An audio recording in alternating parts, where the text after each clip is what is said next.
अक्सर लोगों के पास एक यादों का पिटारा होता है जिसमें वो अपने बचपन के खजाने संभाल कर रखते हैं। आज मेरे पास ऐसा कोई पिटारा तो नहीं है, पर मैंने अपने जहन में कई यादें सजो कर रखी हैं। तो गाइस फाइनली ये है लोकेशन। कोटा का ये सफ़र उस यादों के पिटारे की तरह ही होने वाला है जिसे आज मैं खोलकर उस पर पड़ी धूल साफ करूंगा और कोटा में बिताए मेरी ज़िंदगी के अहम 2 सालों की यादें मैं आपके साथ शेयर करूंगा।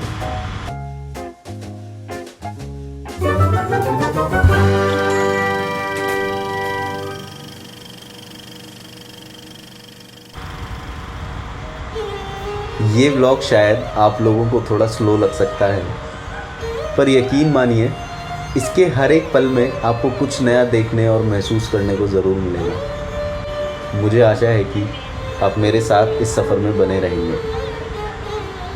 हमारा सफ़र शुरू हुआ निज़ामुद्दीन रेलवे स्टेशन की उस ट्रेन से जिसमें मैं 10 साल पहले कोटा जाया करता था। तो अभी हम जनशताब्दी में हैं फिलहाल और मैं कोटा जा रहा हूँ ऑलमोस्ट 10 साल बाद। इससे पहले जितनी भी ट्रिप्स हुई थी मैं किसी न किसी के साथ था, तो वो लिमिटेशन थी कि भाई अपने हिसाब से नहीं आप जा सकते कर सकते। बट आई थिंक अब इस ट्रिप में जो हमको करना है जैसे शूट करना है व्लॉग प्रायोरिटी पे रख के। इस ट्रेन के सफ़र से भी मेरी बहुत ही यादें जुड़ी हैं। इस सफ़र में मैंने बहुत से अनजाने चेहरों को देखा और पढ़ा है। कोटा में बिताए 2 साल मेरे लिए बहुत ही अहम थे। पहली बार मैं घर से बाहर निकला, कई चीज़ें समझी और सीखी। मैं एज ए फिल्म मेकर बहुत पहले से ही कोटा की लाइफ पर एक डॉक्यूमेंट्री बनाना चाहता था, इनफैक्ट कोटा फैक्ट्री के आने से पहले भी। और जैसे जैसे फील होता रहेगा वो मैं बता दूँगा। पर मुझे पता था कि इतने कम टाइम में एक अच्छी और वेल रिसर्च डॉक्यूमेंट्री बनाना तो पॉसिबल नहीं है और मैं कोटा की सोल के साथ जस्टिस नहीं कर पाता। इसलिए मैंने इसे व्लॉग फॉर्मेट में ही शूट किया। पिछले कुछ व्लॉग से मैं ज़्यादातर शूट ओज़मो एक्शन कैमरा और अपने मोबाइल से ही करता हूँ।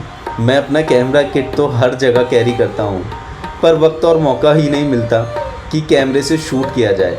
पर अच्छी बात यह है कि अब मैं आप तक हर वो चीज़ पहुँचाने की कोशिश करता हूँ जो मैं सफ़र में देखता और महसूस करता हूँ। तो गाइस फाइनली आ चुके हैं कोटा और इस वक्त मैं अपने होटल रूम में हूँ ऑलमोस्ट 10 साल बाद। एक चीज़ मैं ये बताना चाहता हूँ कि जो बच्चा कोटा में रह जाता है ना 10th के बाद 2 साल, मतलब वो फिर कॉलेज लाइफ में तो आई डोंट नो अपने बैचमेट से हमेशा 2 साल ऊपर ही रहेगा। बिकॉज बाकी सब लोग होते हैं जो ग्रेजुएशन में आते हैं, वो काम जो करते हैं ग्रेजुएशन में आने के बाद, जो उनको फ्रीडम मिलती है, लिबर्टी मिलती है घर से, और हम लोग 2 साल पहले ही कर लेते हैं। और उस चीज़ का फिर हमें कहीं ना कहीं प्रेशर और वो उन लोगों से बहुत ज़्यादा होता है जो लोग कोटा गए हों पढ़ने के लिए। वो लोग इस बात से रिलेट कर पाएंगे। तो लेट्स सी कैसा जाता है और अभी मिलते हैं बाहर। और आने वाले दिनों में तो काफ़ी इंटरेस्टिंग चीज़ें होने वाली हैं, तो आई होप आप लोगों को पसंद आएंगी, स्पेशली जो कोटा से लोग हैं। आप मुझे कमेंट करके ज़रूर बताना। हेलो गाइस, आज है दूसरा दिन कोटा का। दूसरा दिन नहीं, पहला दिन बोलेंगे ऑफिशियली। और देखते हैं अभी हम कहाँ जा रहे हैं। फिलहाल जो प्लान बन रहा है वो प्लान बन रहा है गड़ेरिया महादेव का। वहाँ में जब यहाँ पे था तब भी नहीं गया था, तो एक गेपर नाथ है वहाँ में जा चुका था। बट लेट्स सी एक्सपीरियंस कैसा रहता है, उसके बाद देखते हैं कि और क्या क्या हम कवर कर सकते हैं। फिलहाल हमें स्कूटी रेंट पे लेनी है और हम जा रहे हैं मोशन। तो अब हम ऑफिशियली इस सफ़र पर निकल चुके थे और मकसद सिर्फ इतना था कि उस यादों के बॉक्स को दोबारा खोला जाए और उस पर चढ़ी धूल की परतों को एक एक कर साफ किया जाए।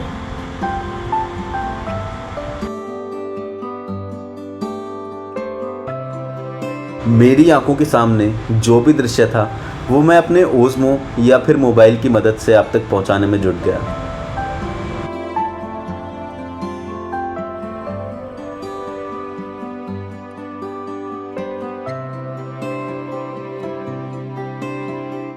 ये मोशन इंस्टीट्यूट है, उसकी बिल्डिंग है।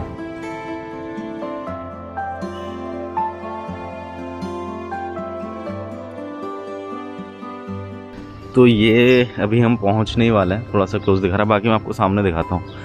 यहाँ पे हर जगह सिर्फ यही है, हॉस्टल्स, पीजी और उसके अलावा कुछ इतना है नहीं इधर सिटी में। तो इंस्टीट्यूट में शॉप्स वगैरह सब सिर्फ स्टूडेंट्स के चलते हैं। और अभी जो मैं आया हूँ वो दशहरा का दिन है आज, तो सबसे पहले तो हैप्पी दशहरा टू ऑल। और इस टाइम पे वैसे ही स्टूडेंट सब चले जाते हैं, और यहाँ पे अगर स्टूडेंट चले गए तो फिर खाली सड़कें रहती हैं और उसके अलावा कुछ रहता नहीं है, क्योंकि सारी इकोनॉमी जितनी भी है वो स्टूडेंट्स की वजह से ही यहाँ पे आती है मोस्टली। और आई थिंक हम पहुँच भी चुके हैं। तो दिस इज़ द प्लेस, पबजी बाय का रेंटल सर्विस।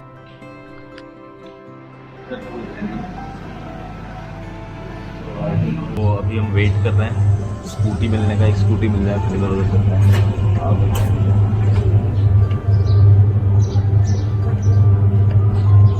भैया यही है क्या? हाँ भैया। जब मैं रहता था ना, मतलब तो स्टूडेंट दिख रहे थे, और हो सकता है अभी पहली हमारे यहाँ। तो अभी उसके बाद डिफरेंस आया है नहीं यहाँ पर, क्योंकि मुझे ऐसा लग रहा है कि डेवलपमेंट होनी है ना कुछ जगह, और सड़कें वड़कें और अभी बिगड़ गया है थोड़ा। अभी पूरा कंस्ट्रक्शन चल रहा है। हाँ। और वो कंस्ट्रक्शन एक साथ चलाया गया है। अच्छा। इस वजह से पूरा तो ये है स्कूटी जो हमने भी रेंट पे लिया। ये यहाँ से डैमेज है, तो इसका कोई इशू नहीं है। ये यहाँ से ऑलरेडी टूटी हुई है बता रहे हैं। हाँ, बाकी सब परफेक्ट। ये आप देख लो। अजीब बात यह है कि इस दिन सुबह तैयार होते वक्त मुझे ऐसा महसूस हुआ कि मैं क्लास अटेंड करने ही जा रहा हूँ। ये फीलिंग काफ़ी सररियल है। उन बच्चों को कोचिंग सेंटर्स की ड्रेस में देखकर काफ़ी कुछ याद आ गया। मैं हर उस बच्चे को देखकर मुस्कुरा रहा था, मानो अपनी साइड से थोड़ी पॉजिटिविटी, थोड़ा एनकरेजमेंट पास कर रहा हूँ, क्योंकि मैं जानता हूँ उन्हें इस वक्त इसकी कितनी ज़रूरत थी। उन्हें देखकर मुझे खुद वापस स्टूडेंट जैसा ही फील हो रहा था।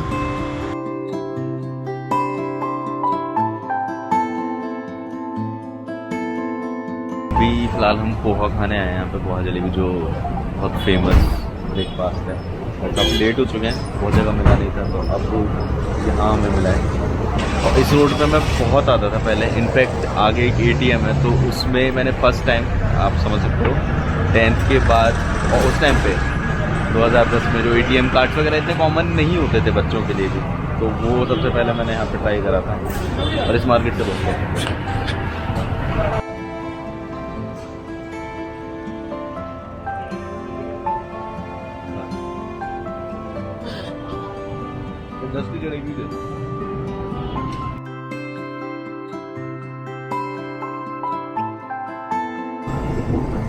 ये काइंड ऑफ मैं मोटो ब्लॉगिंग कर रहा हूँ स्कूटी पे पहली बार। और मेरे पास कोई भी माउंट नहीं है अभी, मैंने बस ऐसे ही हाथ में पकड़ लिया बिकॉज एक अभी खाली थोड़ा स्ट्रेच है। और ये अभी हम बाहर की साइड जा रहे हैं। तो जब हम इधर रहते थे ऑलमोस्ट 2010 की मैं बात बता रहा हूँ, 11 की, तो तब तो स्कूटी वगैरह ये सब मतलब कोई पॉइंट ही नहीं है उस चीज़ का। आप या तो पैदल ट्रैवल कर सकते हो, आपको बहुत दूर जाना है लोकल ट्रांसपोर्ट। तो फिलहाल हम जा रहे हैं गड़रिया महादेव, जो कि बहुत ही ब्यूटीफुल लोकेशन है। वहाँ कभी मैं पहले गया नहीं, और आपको बता रखा है। तो लेट्स सी वहाँ जाके क्या फील आएगा। और अभी कोटा से बाहर निकलने के बाद मतलब वो इंस्टीट्यूट और वो सारी चीज़ें तो रह गई हैं पीछे। फिलहाल उस डेस्टिनेशन का ही हो रहा है कि क्या इंटरेस्टिंग होगी। पहले मेरा ड्रोन का भी प्लान था, मैं कहीं से अरेंज कर रहा था, बट वो नहीं हो पाया। तो मुझे भी यही लगता है कि बहुत जल्दी ड्रोन भी परचेज़ करना ही पड़ेगा, बिकॉज ऐसे मांगने से कोई काम होता नहीं है यार। क्योंकि सामने वाला वही है, मना कर, मतलब अपना हो तो आप कभी भी किसी भी टाइम ले जा सकते हो, नहीं तो फिर प्लान ही करते रह जाओ। तो गाइज़ अभी हम रास्ते के कहीं बीच में हैं, और ये थोड़ा सा मतलब हाईवे, मेन हाईवे आ चुका है। सामने एक ब्रिज है, ये अभी बना है शायद रिसेंटली, काफ़ी सुंदर है। तो अभी इसकी तरफ हम आगे जा रहे हैं और मैं आपको दिखाता हूँ कि क्या है। मैं जिससे भी मिला, मैं सिर्फ कोटा की उन बातों के बारे में ही जानना चाह रहा था जो अब कोटा में थी ही नहीं। काफ़ी कुछ बदल गया था, पूरी नई कॉलोनियाँ बस गई थी। और मैं याद करने की कोशिश कर रहा था कि मेरी यादों के कोटा और आज के इस कोटा में कितना फ़र्क है। कोटा से बाहर निकलते वक्त वो इंस्टीट्यूट अब कुछ पीछे छूट रहे थे, और मैं आगे बढ़ रहा था कुछ उन जगहों की ओर जो मैं कोटा में रहकर एक्सप्लोर नहीं कर पाया था। उन्हें एक्सप्लोर करने के लिए मैं काफ़ी एक्साइटेड था। मैं भी इवॉल्व हो चुका था और कुछ मेरा नज़रिया भी। तो इन लेंसेज से कोटा कुछ अलग सा नज़र आ रहा था। मुझे एज अ फिल्म मेकर नए टेरेन्स, लोकेशंस, नेचर एक्सप्लोर करने में मज़ा आता है। ये रास्ता वहीं पे जा रहा है गलेरिया महादेव। थोड़ा सा जंगल का सा रास्ता है और फिलहाल निकलते हैं आगे। उसे आंखों के सामने से स्क्रीन पर लाने में मज़ा आता है और इस बार तो मेरा अच्छा खासा एडवेंचर भी हो रहा था।